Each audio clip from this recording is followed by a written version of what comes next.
Hezbollah प्रमुख Hassan Nasrallah की मौत के बावजूद लेबनान का हिजबुल्लाह कमजोर नहीं पड़ा है, बल्कि अब ऐसा लग रहा है कि हिजबुल्लाह लेबनान को आईडीएफ के लिए कहीं दूसरा राफा न बना दे। वो राफा जिसे आईडीएफ के लिए मौत का जाल कहा गया, जिसमें जो भी इजरायली सैनिक जाता वो मौत के जाल में फंस जाता।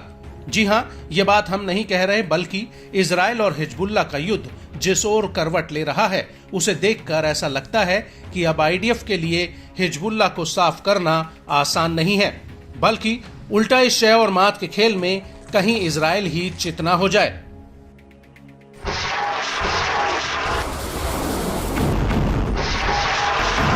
वो इसलिए क्योंकि लेबनान में आईडीएफ के लिए एक एक दिन अपनी मौत का दिन साबित हो रहा है और अब दक्षिणी लेबनान में हिजबुल्लाह के साथ जंग में आईडीएफ के 5 और सैनिक मारे गए हैं, जबकि 37 जवान घायल हुए हैं। मीडिया रिपोर्ट्स के मुताबिक इन सैनिकों की मौत 2 घटनाओं में हुई। पहली घटना 23 अक्टूबर 2024 को हुई, जिसमें 4 सैनिक मारे गए, जबकि दूसरी घटना 24 अक्टूबर को सुबह हुई, जिसमें आईडीएफ का 5वां सैनिक मारा गया। इजरायली मीडिया के मुताबिक 4 सैनिकों की मौत इजराइल के जारिद सेटलमेंट के उस पार दक्षिणी लेबनान में हिजबुल्लाह के साथ एक झड़प में हुई और इस झड़प में कारमेल ब्रिगेड के 4 सैनिक मारे गए और यहीं पर इसी ब्रिगेड के अतिरिक्त 4 सैनिक भी गंभीर रूप से घायल हो गए। आईडीएफ के मुताबिक हिजबुल्लाह के लड़ाकों ने आईडीएफ के ऊपर एक सुरंग में गोरिल्ला स्टाइल में हमला कर दिया। रिपोर्ट्स के मुताबिक हिजबुल्लाह के लड़ाकों ने सुरंग में छिपकर आईडीएफ के ऊपर ताबड़तोड़ ग्रेनेड बरसाने शुरू कर दिए, जिसकी वजह से रेस्क्यू ऑपरेशन भी काफी मुश्किल हो गया।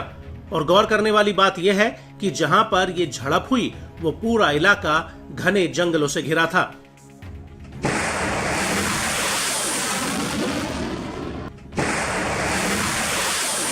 इजरायली मीडिया की माने तो 37 में से 30 घायल सैनिकों को सफाद के जीव हॉस्पिटल में भर्ती कराया गया, जबकि बचे हुए 7 जवानों को हाइफा के रामबान अस्पताल में भर्ती किया गया।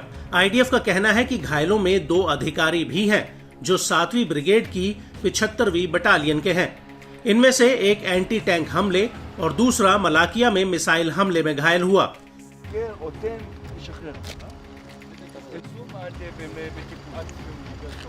यहाँ पर आपको ये भी बता दें कि इन हमलों को लेकर हिजबुल्लाह ने बड़ा दावा किया है। हिजबुल्लाह का कहना है कि उसने अभी तक आईडीएफ के 70 सैनिकों को ढेर कर दिया है, जबकि 600 सैनिक घायल हुए हैं। हिजबुल्लाह के मुताबिक उसने कम से कम 27 मेरकावा टैंक तबाह कर दिए हैं। इसके अतिरिक्त आईडीएफ के 4 मिलिट्री बुलडोजर, 1 आर्मर्ड व्हीकल और 1 एपीसी वाहन भी जंग के मैदान में नष्ट हो गया है। हिजबुल्लाह का यह भी दावा है कि आईडीएफ अभी तक फ्रंट लाइन पर लेबनान के किसी भी गांव पर कंट्रोल नहीं कर पाई है।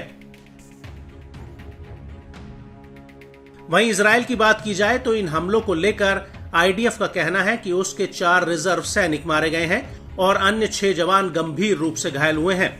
मृतकों में एक सैनिक ओकेस कैनाइन यूनिट का था, जिसकी मौत 24 अक्टूबर 2024 को हुई।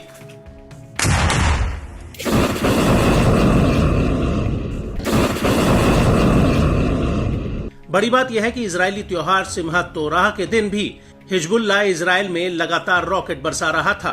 हालांकि आईडीएफ का दावा है कि उसने पिछले महीने में हिजबुल्लाह के 3200 टारगेट्स पर हमला किया और 24 अक्टूबर को भी आईडीएफ ने दक्षिणी लेबनान के दाहिये में भीषण बमबारी की। दाहिये को हिजबुल्लाह का गढ़ माना जाता है, लेकिन इन हमलों के बाद हिजबुल्लाह ने भी इसी दिन उत्तरी इजराइल पर 120 से ज्यादा रॉकेट और कई ड्रोन फायर किए।